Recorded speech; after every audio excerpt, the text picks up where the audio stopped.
Hello, and thanks for joining us here on the Art Mentorship Society of Alberta's YouTube channel. My name is Jay Tannanen, and I'll be guiding you through this series on acrylic painting. Up till now, we've focused on some pretty basic elements of a painting practice. Today, we're going to go a little bit more advanced and be working on the beginnings of painting the human figure. Because there's such a huge variety of different shapes and colors and sizes of the human figure, today we're going to focus on some things that are a bit more basic, such as basic proportions and anatomy. So in future videos we can get a bit more in detail and don't mind the pun, flesh out the figure. So let's get started. Alright, so we've got all we need. We have our jars with water, our cloth to wipe and dry our paintbrush on, our canvases, our palette, and our paint and brushes. For the human figure, let's start with something we all share, which is a skeleton. I'm just gonna outline it pretty quickly. Nothing too detailed. We just want to get the basics, because that's all you really need to do is understand the general proportions to get started for painting the human body.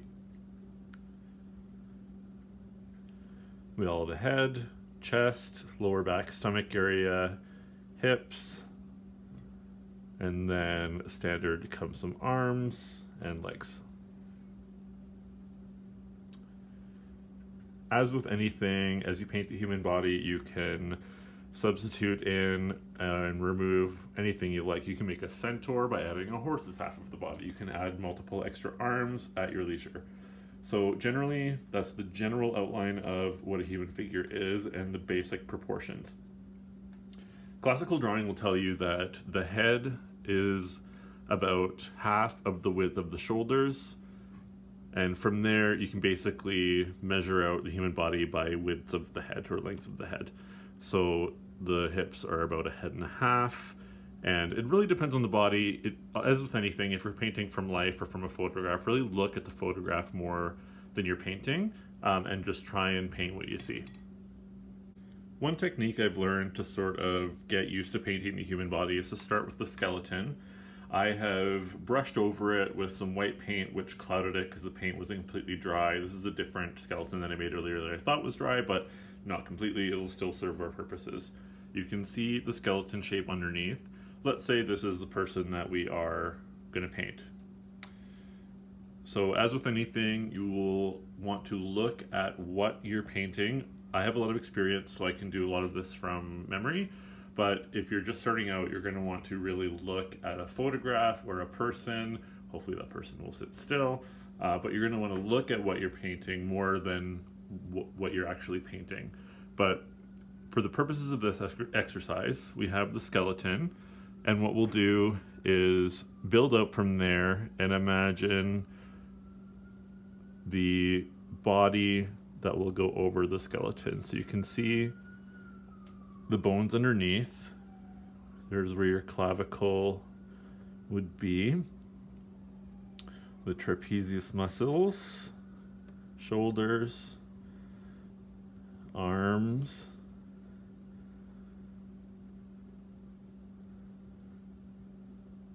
if you paint the skeleton first and you can get the proportions of the skeleton and even the pose, you can go from there and build the flesh out over top. Those posable wooden dolls that a lot of people use for figure drawing are good for this reason, because it can get the general proportions of a person in the pose right, and you can use that to flesh out the drawing or the painting. So I guess in this case, it's a male, you know, pretty not that exciting human male figure.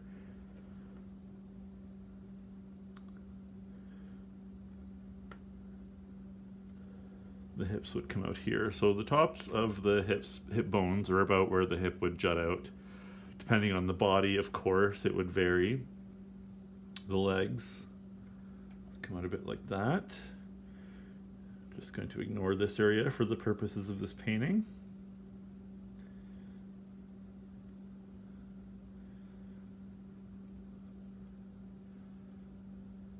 So this is a contrapposto pose, which just means it's off balance. His hand's on his hip, his weight is not centered, it sort of has one hip jutting out, one knee pointing out. The more you wet your brush, the more paint will flow easily. You might need to reapply it later, but it really helps if you want a good clean line to have a wet-ish brush. Let's give him some hair. And then we can do, from there we can start filling in the details. Belly button. So generally you can see how we would build the fleshy part of the body out from the skeleton.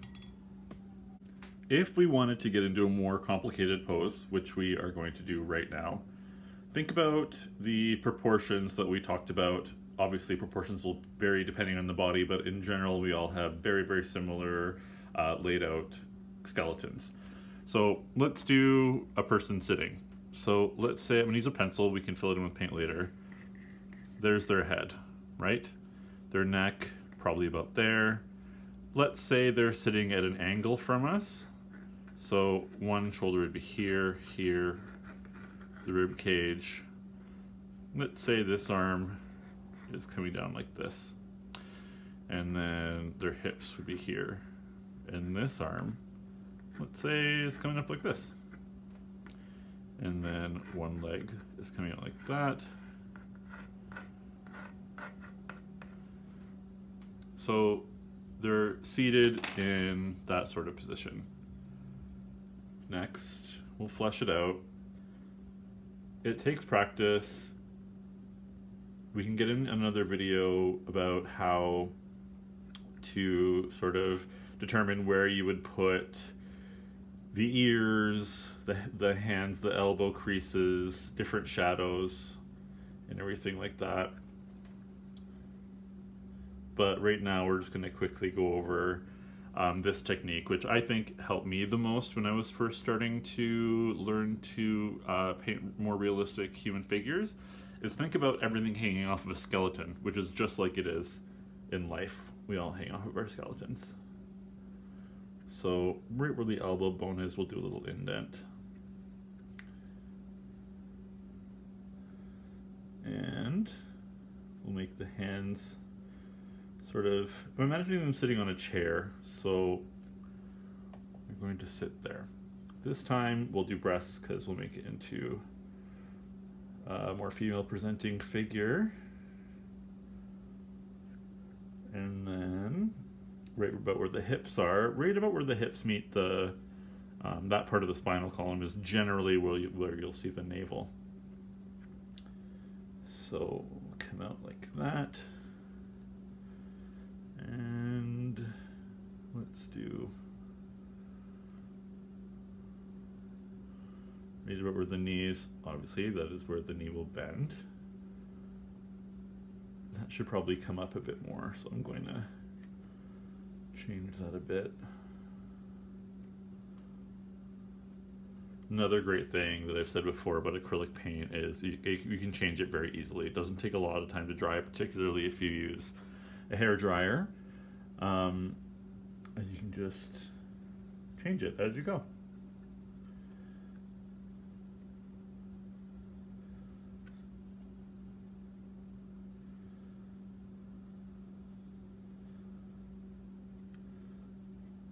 So here they are,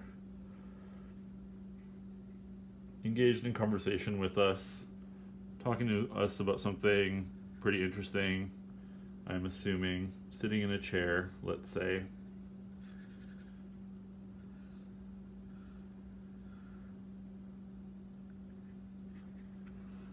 Another thing you can do, again, we're just working in black and white for now. There's an incredible variety of skin tones in people. So for the purposes of these basic lessons, we're just doing black and white. And then similar to our previous video, which you can always go back in the archives and take a look. Last video we did a bit more complex shapes in which we were doing some shading. We did a sphere. Combining the techniques from the last video will really help you paint the human figure because it's a combination of a lot of simple and complex shapes, really. So So there will be some shading involved, some highlighting.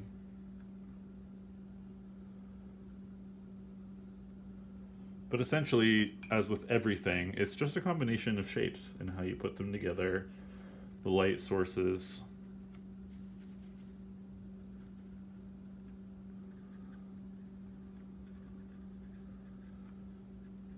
We can even go back to the color blending and shading episodes that we did before.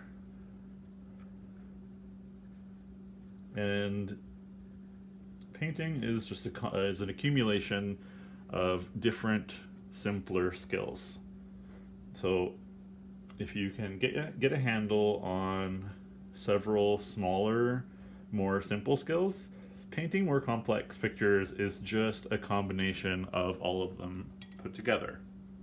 I hope that you can kind of see where we're going with that. I think in the next video we might try and get into maybe a bit more complex details about more individualistic and expressive parts of the human body, such as hands and face. But for now, I think that if you would practice this, you'll be off to a good start. All right, so that was an introduction on painting the human figure. We kept it pretty simple this time. If you want to go back and watch that video, feel free to pause, rewind, rewatch, practice, and see if you can get more of a handle on what we've covered today. And in future videos, we can get into more detail about creating different kinds of human bodies. My name is Jay Tannanen. You can find me on Instagram at jtannanen, and you can find the Art Mentorship Society of Alberta at AMSA_Graham. Thank you very much, and we'll see you in the next video.